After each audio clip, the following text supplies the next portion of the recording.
الحمد لله رب العالمين والصلاة والسلام على سيد الأنبياء والمرسلين وعلى آله وأصحابه أجمعين أما بعد فأعوذ بالله من الشيطان الرجيم بسم الله الرحمن الرحيم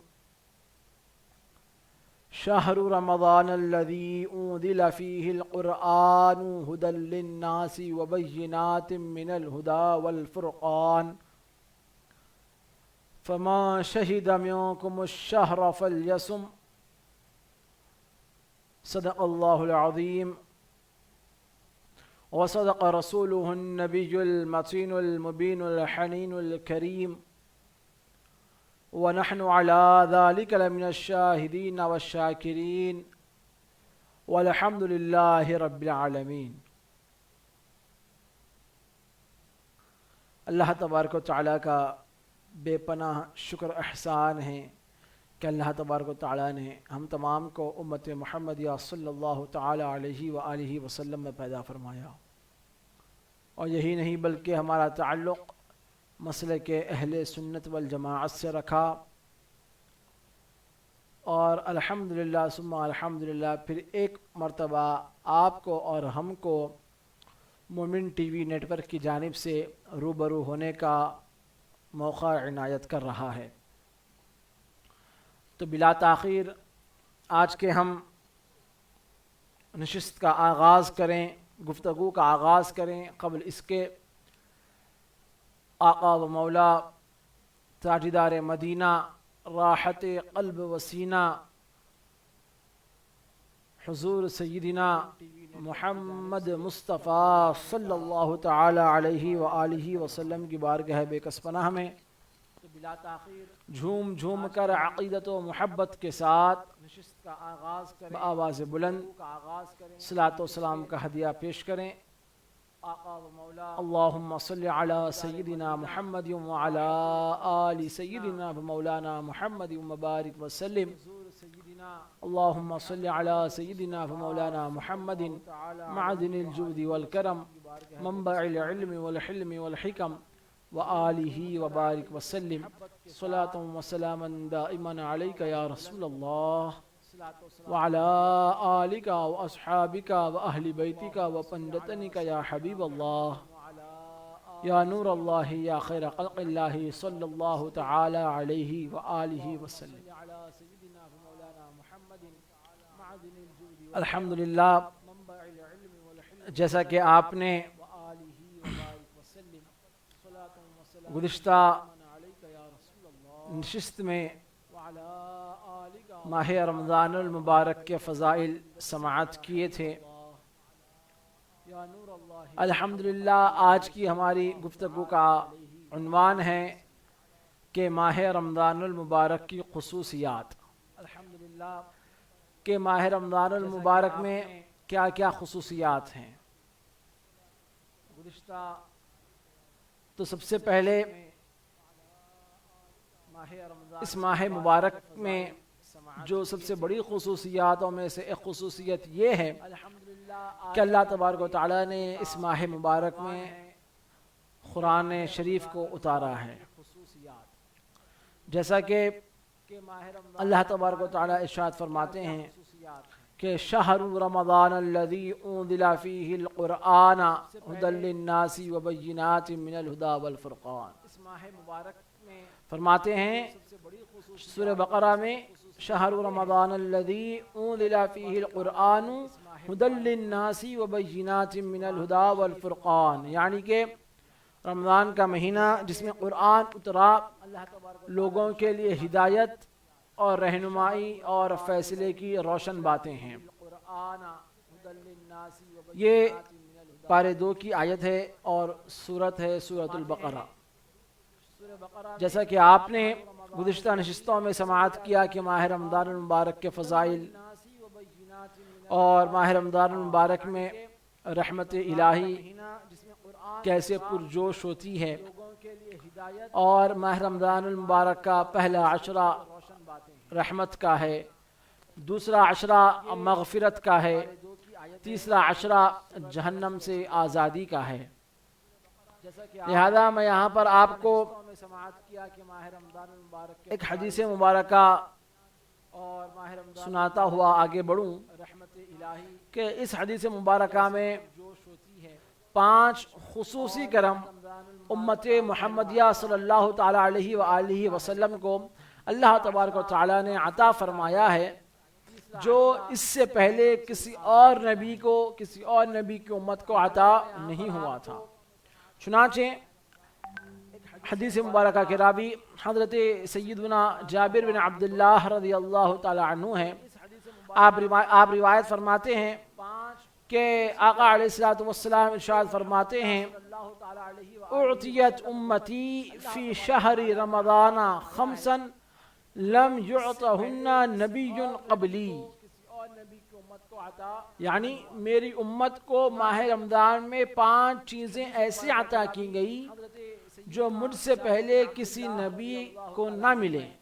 کہ اور انبیاء اکرام علیہ السلام کو وہ 5 چیزیں نہیں ملی۔ جو 5 چیزیں آقا علیہ السلام کی امت کو عطا ہوئی کیا ہے؟ اما واحدۃ، اب ان میں کا رہا پہلا، فإنه إذا كان أول ليلة من شهر رمضان نظر الله عز وجل إليهم ومن نظر الله إليه لم يعذبه أحدا۔ سبحان اللہ سبحان اللہ۔ دیکھیں آپ کہ جب ماہ رمضان المبارک کی پہلی رات ہوتی ہے، پہلا خصوصی کرم جو 5 چیزیں ہم کو احادیث مبارکہ میں بتائی گئی کہ ایسی 5 چیزیں امت محمدیہ صلی اللہ تعالی علیہ وآلہ وسلم کو عطا ہوئی جو پہلے کسی اور نبی کو یہ عطا نہیں ہوئی تھی۔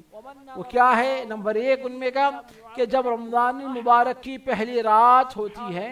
تو اللہ عز و جل ان کی طرف رحمت کی نظر فرماتا ہے۔ اللہ عز و جل ان کی طرف رحمت کی نظر فرماتا ہے، اور جس کی طرف اللہ عز و جل نظر رحمت فرمائے اسے کبھی عذاب نہ دے گا۔ سبحان اللہ سبحان اللہ۔ اب رہی ان میں کی دوسری کیا چیز ہے، دوسرا خصوصی کرم کیا ہے جو امت محمدیہ صلی اللہ تعالی علیہ وآلہ وسلم کو عطا ہوا دیگر پچھلی امتوں کے مقابل میں؟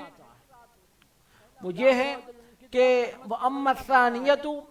فَإِنَّ خُلُوفَ أَفْوَاهِهِمْ حِينَ يُمْسُونَ أُطَيِّبُ عِنْدَ اللَّهِ مِنْ رِيحِ الْمِسْكِ۔ سبحان اللہ۔ کہ دوسری خصوصیت، دوسرا خصوصی کرم یہ ہے امت محمدیہ صلی اللہ علیہ وآلہ وسلم پر کہ جب شام کے وقت ان کی منہ کی بو، یعنی کہ جب افطار کا وقت ہوتا ہے وہ وقت، شام کے وقت ان کے منہ کی بو جو بھوک کی وجہ سے ہوتی ہے، یعنی کہ جو بو ہوتی ہے یہاں پہ اس سے مراد بغیر روزے دار نہیں ہے، روزے دار مراد ہے، یعنی کہ جو بندہ روزہ رہتا ہے سحری کرنے کے بعد جب وہ اپنے آپ کو اللہ تبارک و تعالیٰ کی رضا کے خاطر بھوکا پیاسا رکھتا ہے، اس کی وجہ سے انسان کے منہ کے اندر جو بو آتی ہے وہ بو اللہ تبارک و تعالیٰ کے نزدیک مشک کی خوشبو سے بہتر ہے۔ سبحان اللہ سبحان اللہ۔ یہ روزہ داروں کے لیے ہے۔ اب تیسرا خصوصی کرم یہ ہے کہ وَأَمَّا الثَّالِثَةُ فَإِنَّ الْمَلَائِكَةَ تَسْتَغْفِرُ لَهُمْ فِي كُلِّ يَوْمٍ وَلَيْلَةٍ۔ سبحان اللہ۔ دیکھیں آپ تیسرا کرم خصوصی یہ ہے امت محمدیہ صلی اللہ علیہ وآلہ وسلم پر کہ فرشتے ہر رات اور دن ان کے لیے مغفرت کی دعائیں کرتے رہتے ہیں۔ سبحان اللہ۔ یہ تیسرا کرم۔ اب چوتھا کرم جو خصوصی وہ یہ ہے کہ وَأَمَّا الرَّابِعَةُ فَإِنَّ اللَّهَ عَزَّ وَجَلَّ يَأْمُرُ جَنَّتَهُ فَيَقُولُ لَهَا اسْتَعِدِّي وَتَزَيَّنِي لِعِبَادِي أَوْشَكَ أَن يَسْتَرِيحُوا مِنْ تَعَبِ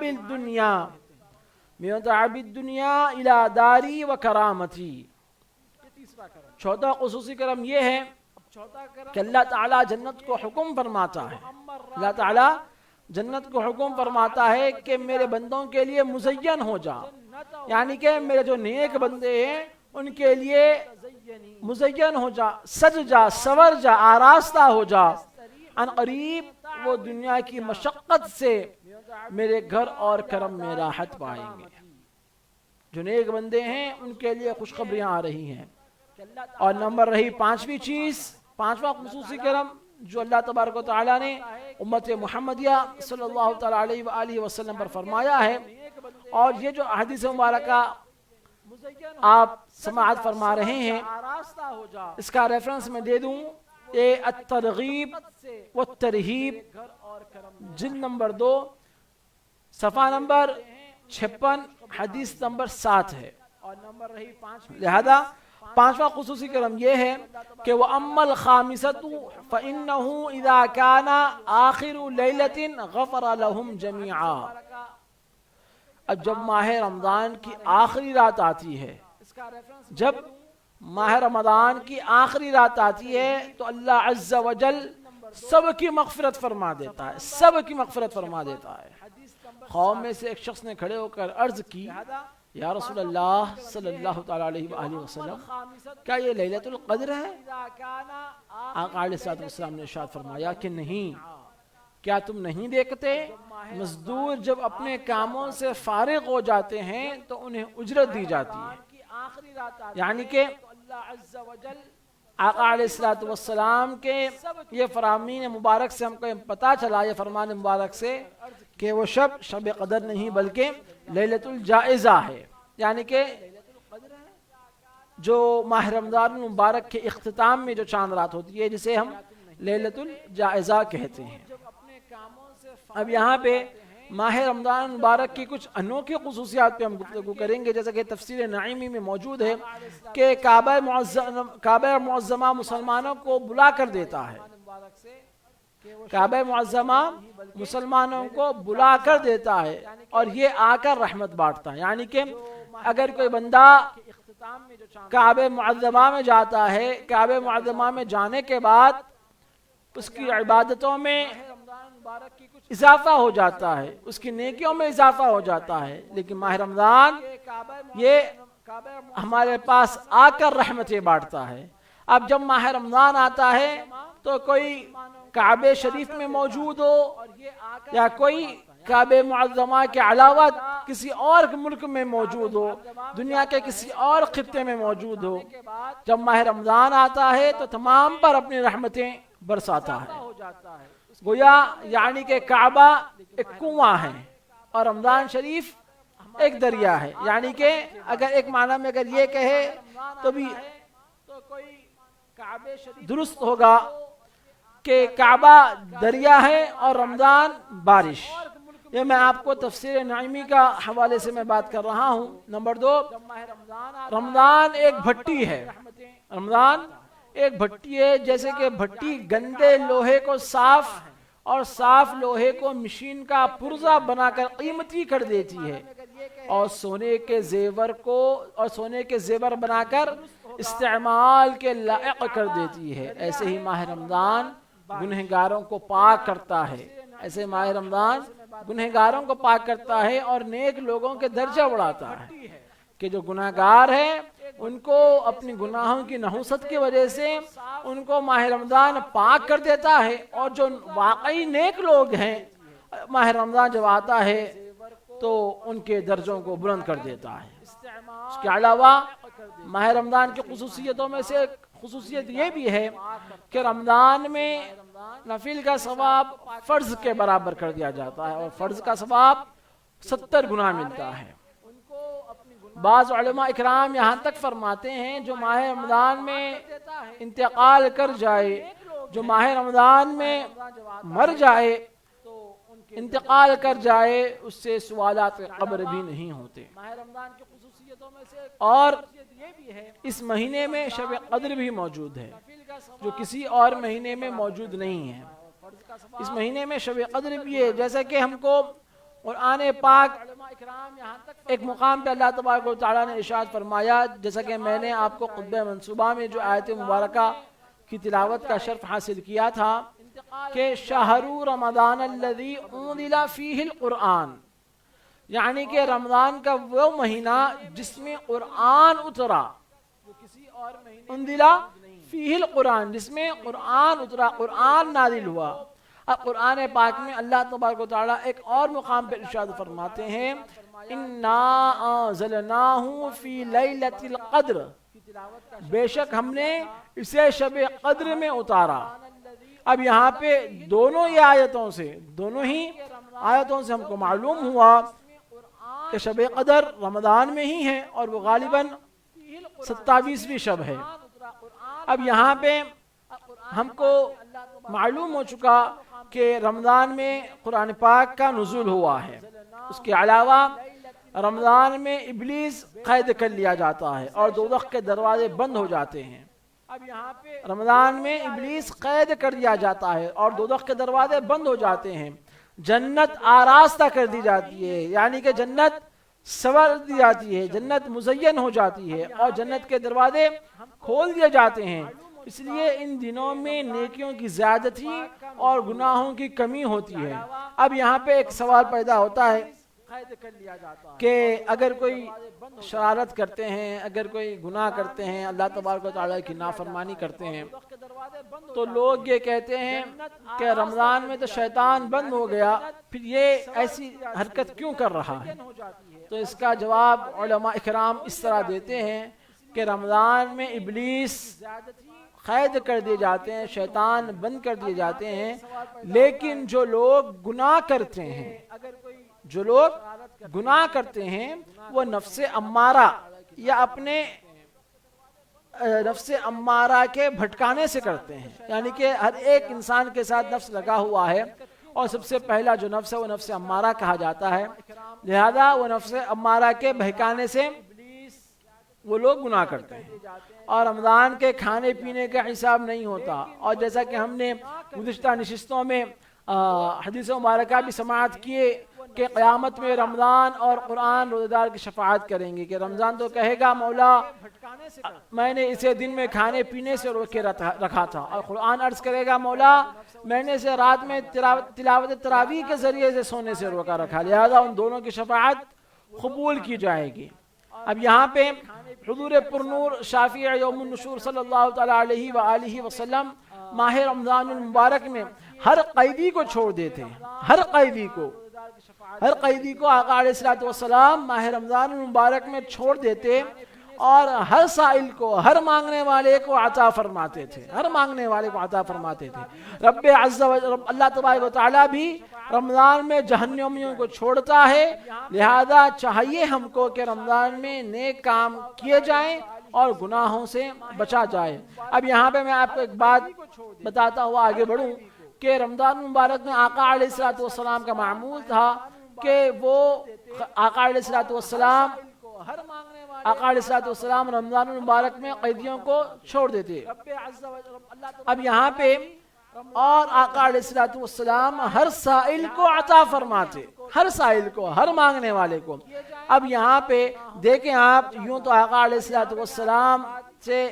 وہ ایک ایسا دربار رسالت ہے، ایسا در ہے کہ جہاں پہ جب بھی کسی نے جو کچھ مانگا وہ در سے ملا ہے، کیونکہ اللہ تبارک و تعالیٰ نے آپ کو تمام خزانوں کی کنجیاں اللہ تبارک و تعالیٰ نے آپ کے سپرد کی ہیں۔ لہذا اب یہاں پہ ماہ رمضان المبارک کی جو خصوصیت ہے، جو آقا علیہ السلام کا معمول تھا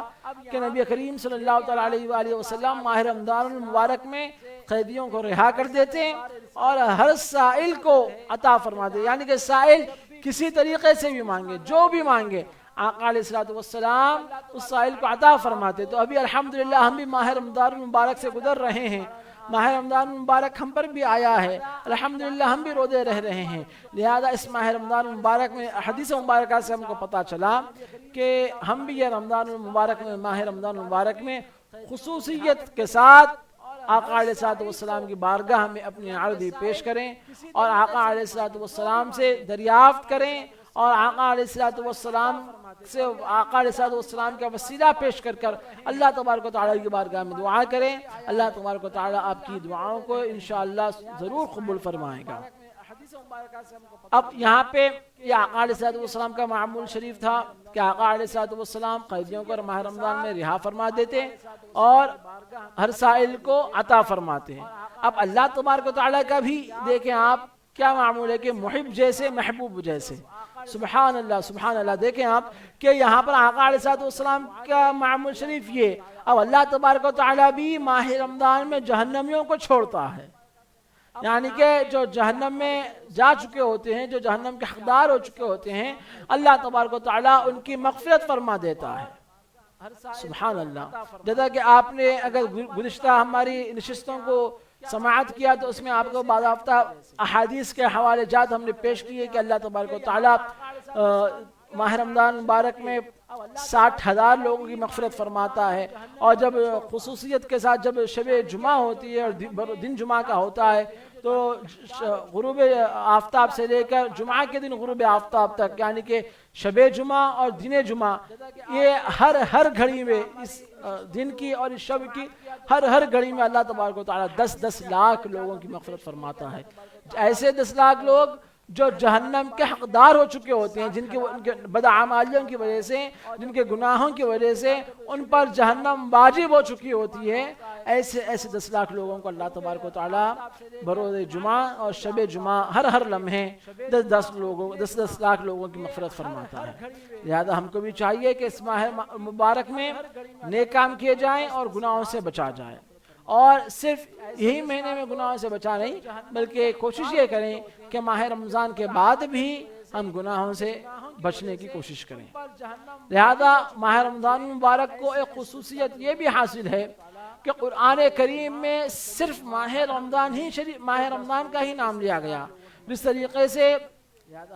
دیگر مہینے ہیں 12 مہینے, اور 12 مہینوں میں ایک مہینہ ماہ رمضان بھی ہے, تو جس طریقے سے ماہ رمضان مبارک کا صراحتاً الفاظ کے ساتھ قرآن پاک میں نام لیا گیا, اس طریقے سے کوئی اور مہینے کو یہ اعزاز حاصل نہیں ہے. کوئی اور مہینے کا نام لے کر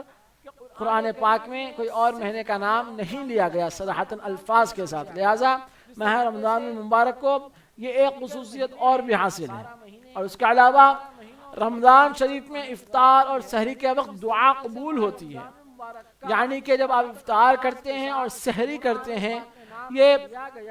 ایسے اوقات ہوتے ہیں کہ ماہ رمضان مبارک میں یہ دعائیں ماہ رمضان مبارک کے مواقع پر یا اوقات میں ماہ رمضان میں یہ دعائیں قبول ہوتی ہے. یہ مرتبہ کسی اور مہینے کو حاصل نہیں ہے. اب اس سے تھوڑا اور ہم آگے بڑھتے ہیں, جیسا کہ بعض لوگ افطار کی دعا افطار کرنے سے پہلے پڑھتے ہیں,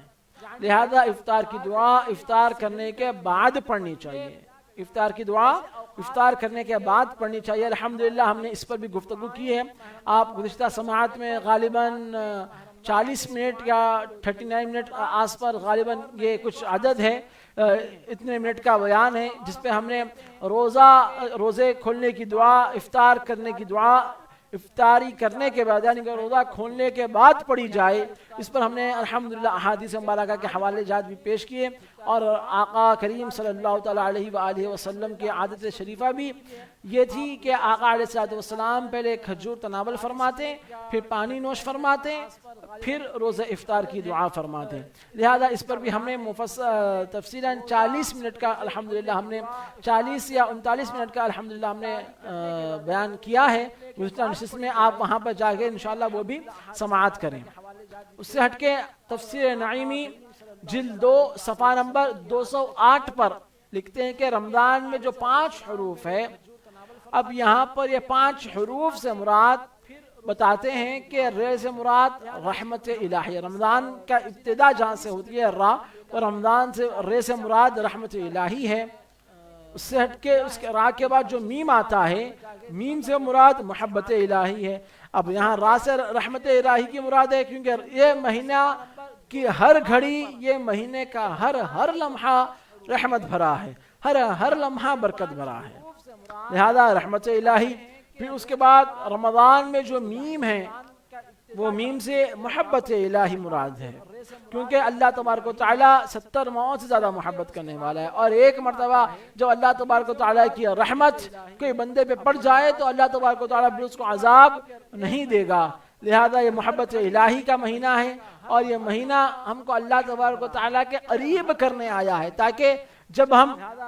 مالک کی بارگاہ میں جھکے تو مالک ہمارے گناہوں کو معاف فرما دے، مالک ہمارے گناہوں سے ہم کو پاک و صاف فرما دے۔ جیسا کہ آپ نے گزشتہ نشست میں سماعت کیا تھا کہ جب کوئی بندہ ایک مرتبہ رات کے وقت سجدہ کرتا ہے تو اللہ تبارک و تعالیٰ اس کے ہر سجدے کے بدلے میں 1500 نیکیاں لکھتے ہیں۔ اور یہ مہینہ ہم کو سبحان اللہ، لہذا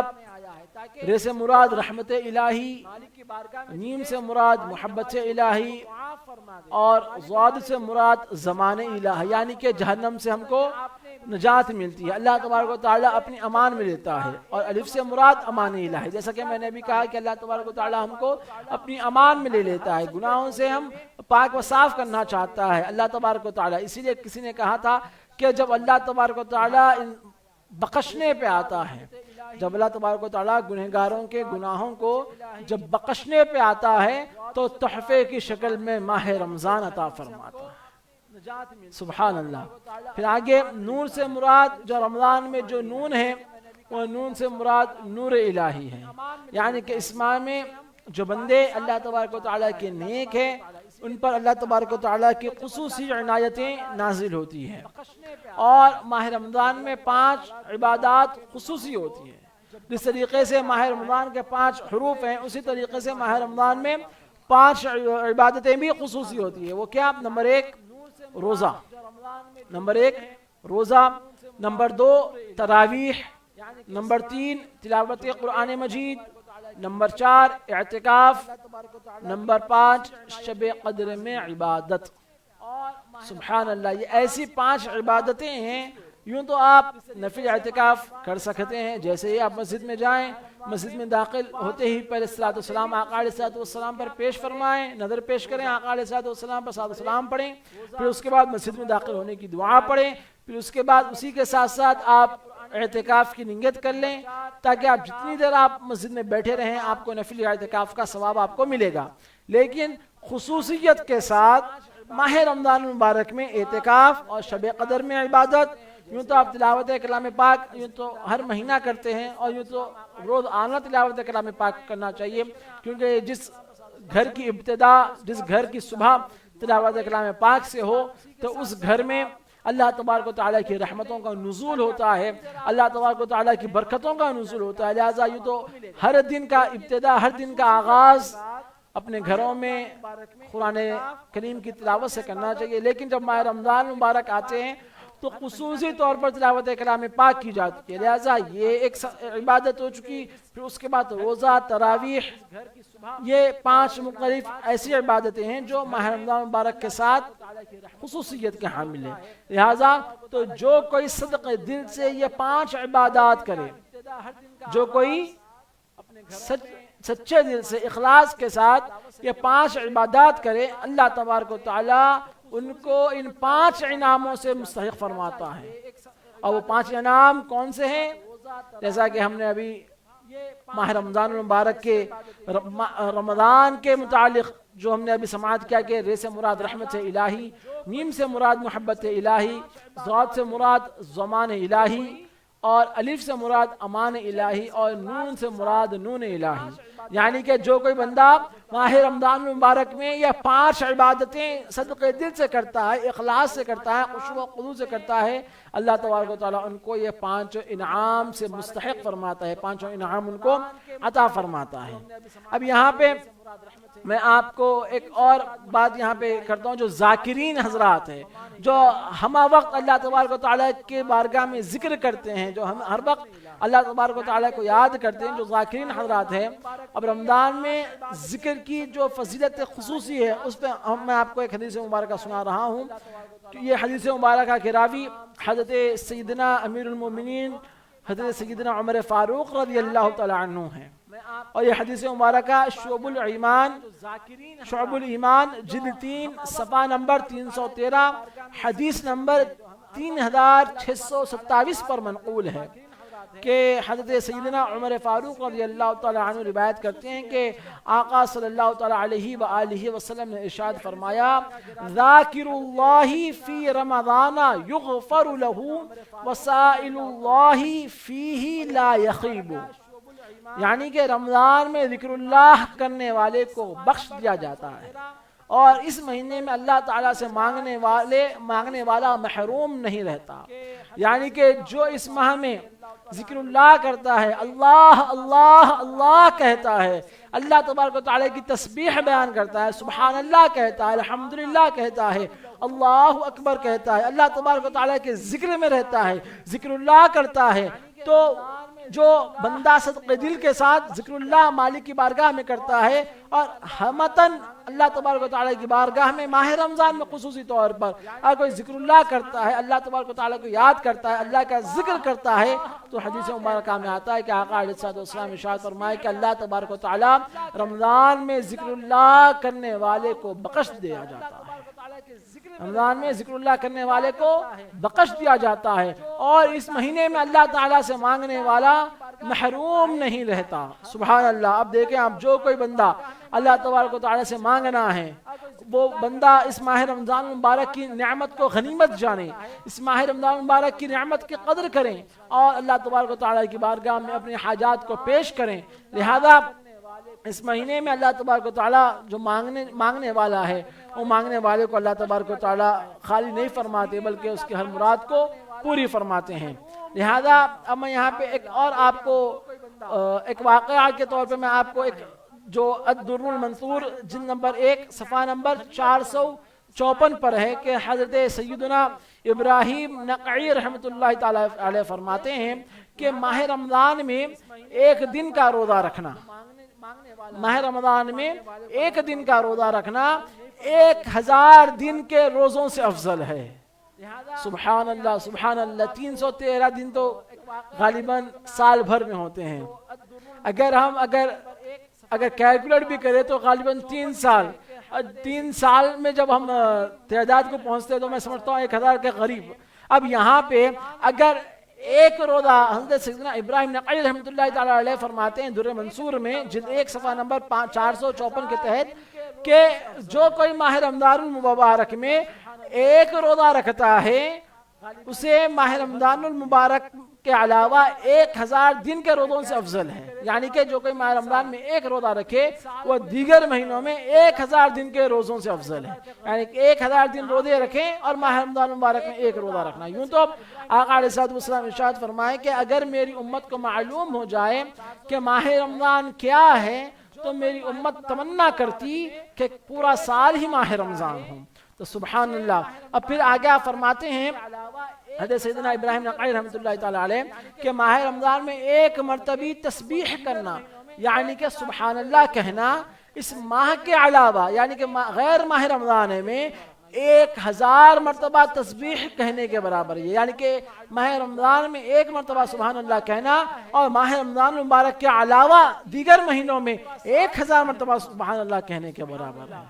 سبحان اللہ، برابر بھی نہیں بلکہ آپ تو افضل بتائے ہیں اور زیادہ ہے۔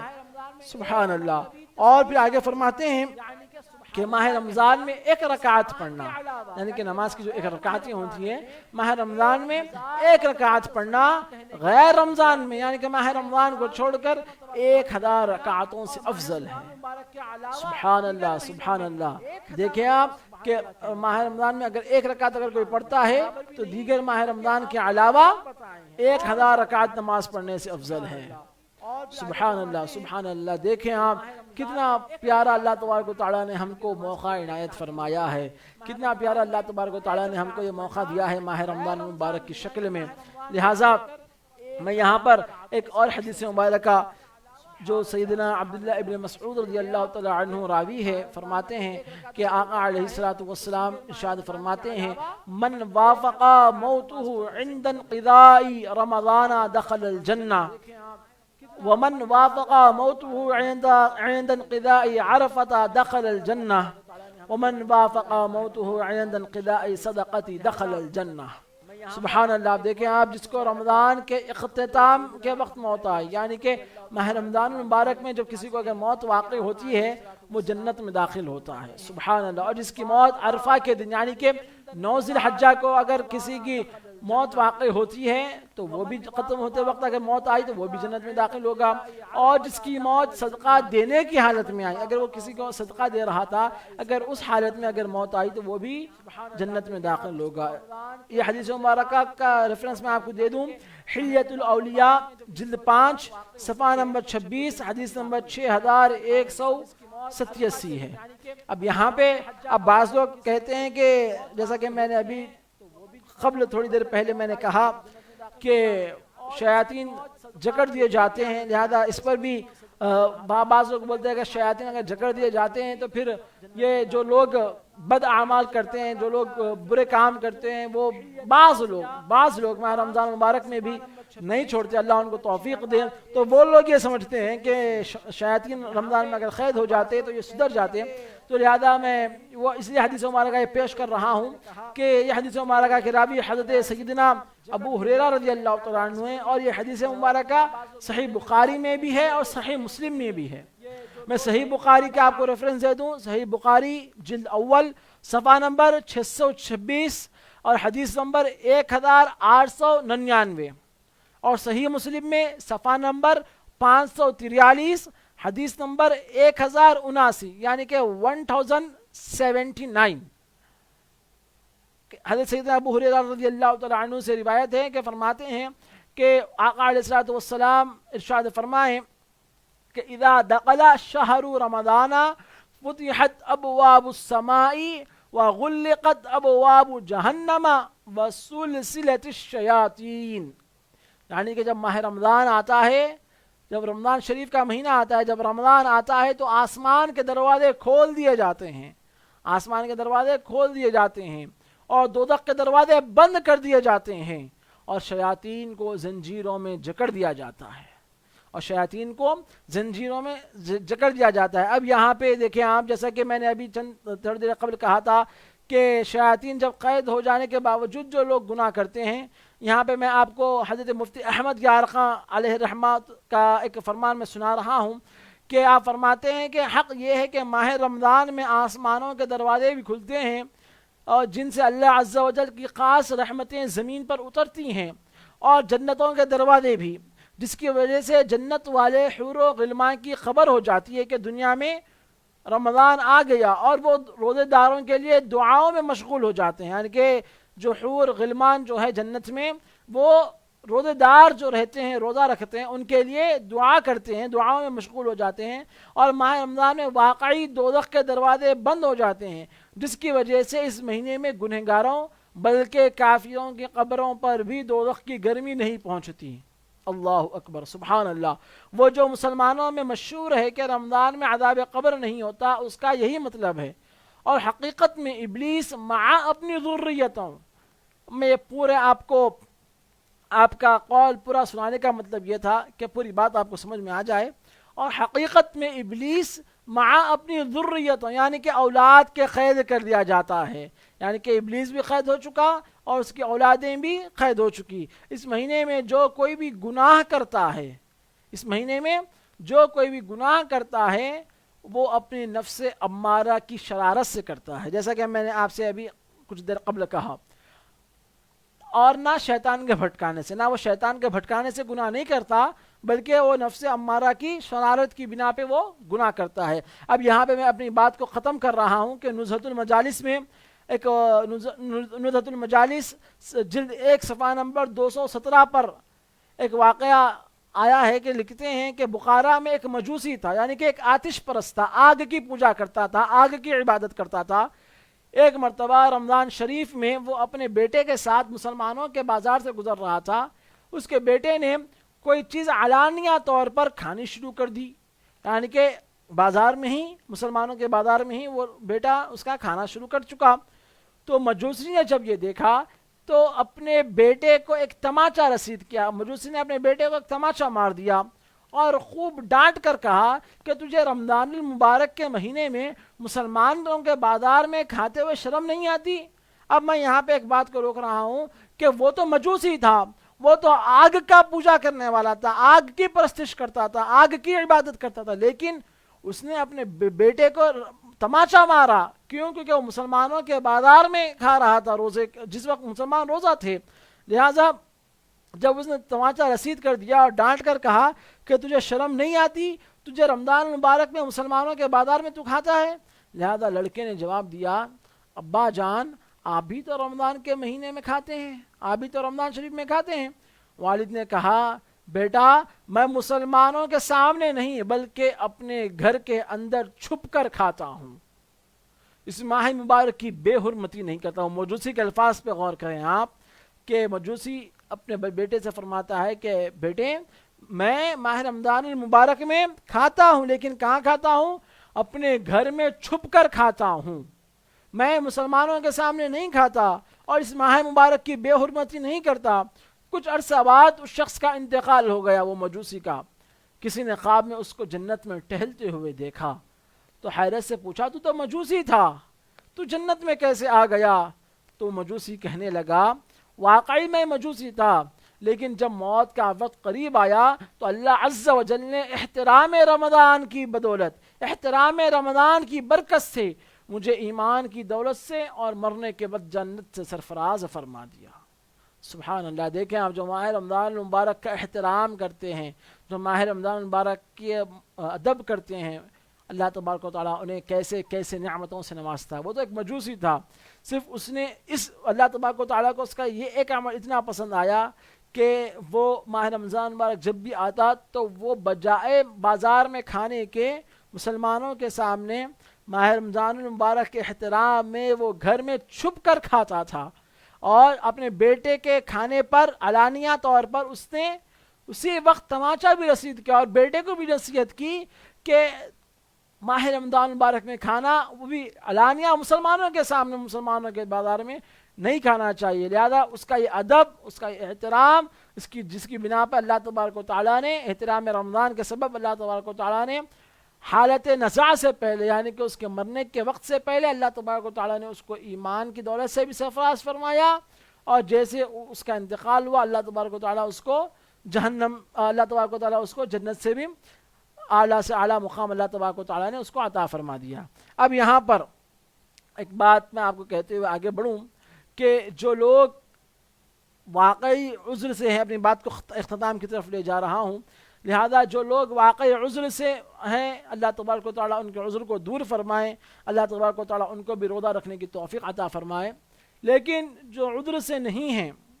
جو عذر سے نہیں ہیں اور اس کے علاوہ جان بوجھ کر روزہ چھوڑتے ہیں، اور اس کے علاوہ یہاں تک ہی نہیں بلکہ دیگر مسلمان اپنے بھائیوں کے سامنے حالت روزہ میں ان کے سامنے کھاتے ہیں، ان کے سامنے پیتے ہیں، ان کو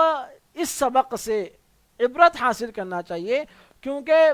مسلمان ماہ رمضان المبارک کا اکثر جو مسلمان ماہ رمضان المبارک کا احترام نہیں کرتے، جیسا کہ میں نے آپ کو کہا کہ اول تو وہ روزہ نہیں رکھتے اور پھر جھوٹ چغلی وغیرہ کرتے ہیں، پھر اس کے علاوہ روزے داروں کے سامنے کھاتے پیتے ہیں. لہذا ایسے ان کے یہاں تک کہ کھانے کا بھی ہم کو حکم ایسا دیا گیا کہ جب تم کھانا کھاؤ تو جو تم چباتے ہو اس کی آواز بھی ہم کو نہیں آنا ہے، لہذا ایسے آرام سے کھانا کھانے کا. لیکن بعض لوگ تو جب روزے داروں کے سامنے آتے ہیں تو ایسا کھاتے ہیں کہ وہی کھا رہے ہیں، روزے دار کو ایک الگ طریقے سے ان کے سامنے پیش کرتے ہیں. لہذا ایسے لوگوں کو اس واقعے سے عبرت حاصل کرنی چاہیے، عبرت سیکھنا چاہیے.